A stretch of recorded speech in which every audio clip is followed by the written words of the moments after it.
Oops, silver did it again. It made up its mind.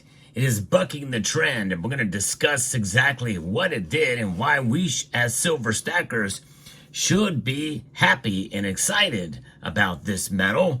It's about time, but we don't want to count our chickens before they hatch either. But we also don't want to have those eggs in one basket as well. So many lessons to learn. We're going to discuss it all as we explore.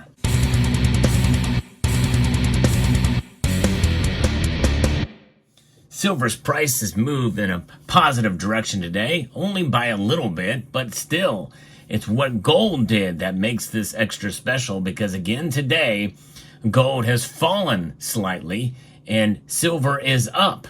Here's your market report right now, reporting the news or the prices moments before they close down. Gold is the only metal that's down today, down $2.30 to $2,512.50. Silver is up 8 cents now. That's a quarter of a percentage point up to $29.59. Getting closer to that magical $30 mark yet again. If it happens again, it'll be the second time this week we've seen the metal move in that direction or move up there. The platinum group metals also performed quite well today. Platinum is up $18. Palladium is up $24, almost overtaking platinum again in the ask price. And rhodium is up $50 as well. So gold, why is gold down so much today? Well, I think it's because people are profit taking. And I think in a sense, gold is somewhat overvalued, at least for the short term, which is why you're seeing it kind of move in the opposite direction of silver.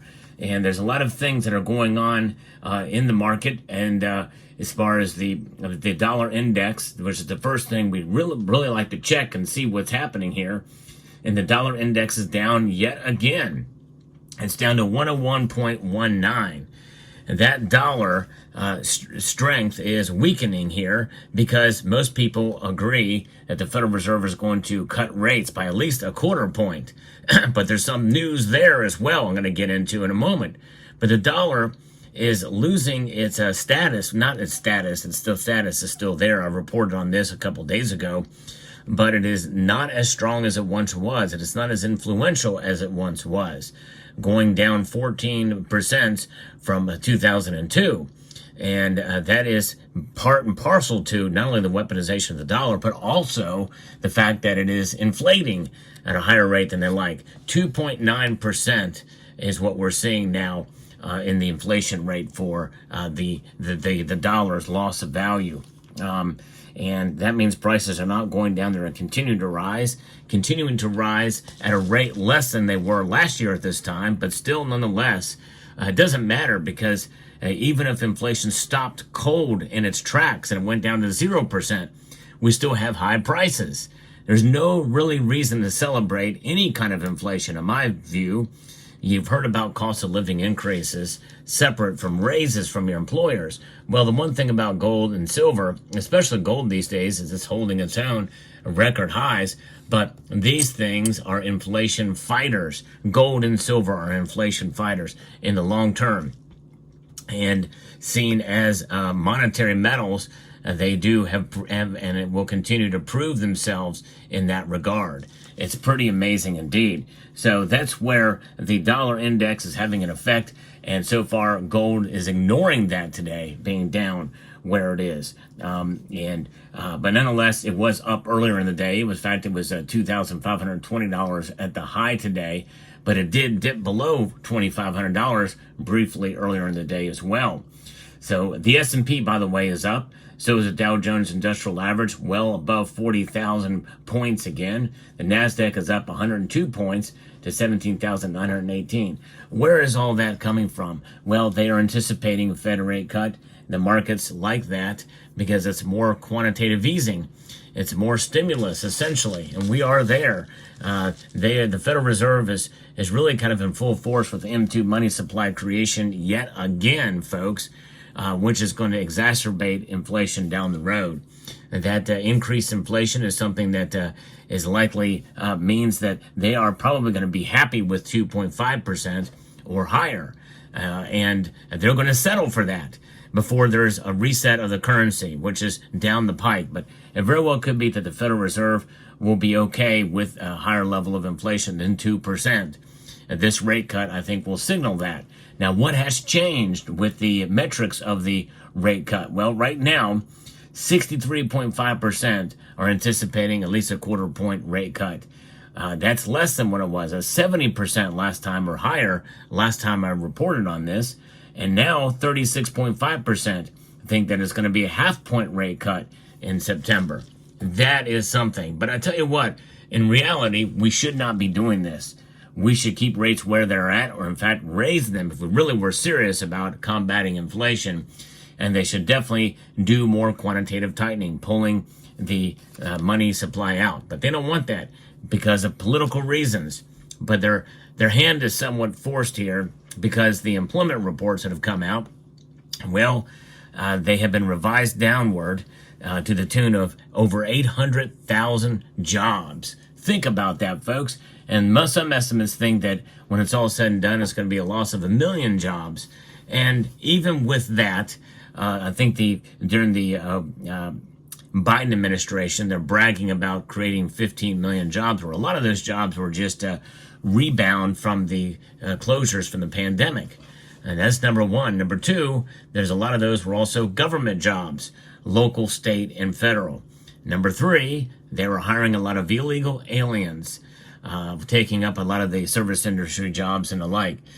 So there is that. And when you see our money, our tax dollars from the Federal Reserve being pumped into the markets, we know that the stock market is essentially propped up as well too. Think of it in a sense like a steroid injection or a sugar high, an injection of sugar. Eventually that sugar high is going to lead to a crash of some sort. I'm not saying that the market is going to crash, but we've already seen some hint of it when the markets fell a couple weeks ago. And the Federal Reserve has not reneged on their promise of more bank failures that could be coming. And so keep that in mind as well, too. With high inflation, with a low employment or lower employment, and we see more bank failures, and we see potential cracks further forming in the commercial market, especially. Not many people are talking about the commercial real estate market, but there's still trouble there, as well as the residential real estate market. A lot of people feel that the market is overvalued, which is why gold and silver provide a way to protect yourselves in this kind of situation, because people are concerned. And I will tell you that more and more people are starting to wake up to the world of precious metals, and I think it's a great thing. And this is one of the major reasons why this channel exists. I'm seeing more and more new viewers coming aboard this channel, saying that they are new to stacking, have been stacking for a month or less. And if you are new, post it in the comment section down below. Let me know you're here, because it encourages me to continue to spread the message about why gold and silver are important. They are not here to make you rich. They are here to protect your wealth. That's really the bottom line. It's about the protection of your riches that you already have. And so it's a conversion, essentially. You think about the dollar, even the physical nature of it. This is not paper. This is cotton linen fiber. And it's very pliable, which is actually a very good thing. You can take that, you can bend it around, and it's really nice in the physical sense that can be done. It can be put into a wallet and fold it over multiple times if you so desire and wish. But those folds will retain, and it'll start to show wear in that regard. It doesn't last as long because it indeed is of a material that does not hold much intrinsic value. And that physical nature of the dollar is translated well into what is behind it. And that is the full faith and credit of the United States government, which is not saying much these days, is it not? With a well over $35 trillion debt. But the Federal Reserve note here from the Federal Reserve System, this thing has lost about 99% of its value since the inception of the Federal Reserve Act on December the 23rd, 1913. So this has lost a lot of value. Gold and silver, they are stiff metals. They are hard and heavy metals. Yes, indeed. And I love that about silver and gold. And they essentially over the course of time, they increase in price and maintain their value through the course of a long period of time.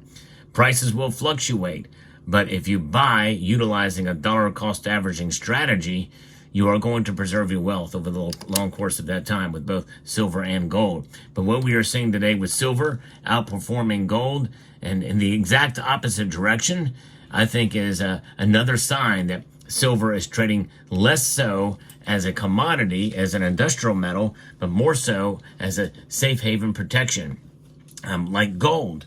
The other thing that I think we should be excited about is the possibility of Samsung creating this silver battery that it's a big breakthrough. It's all over the news. I posted a video about it earlier this morning.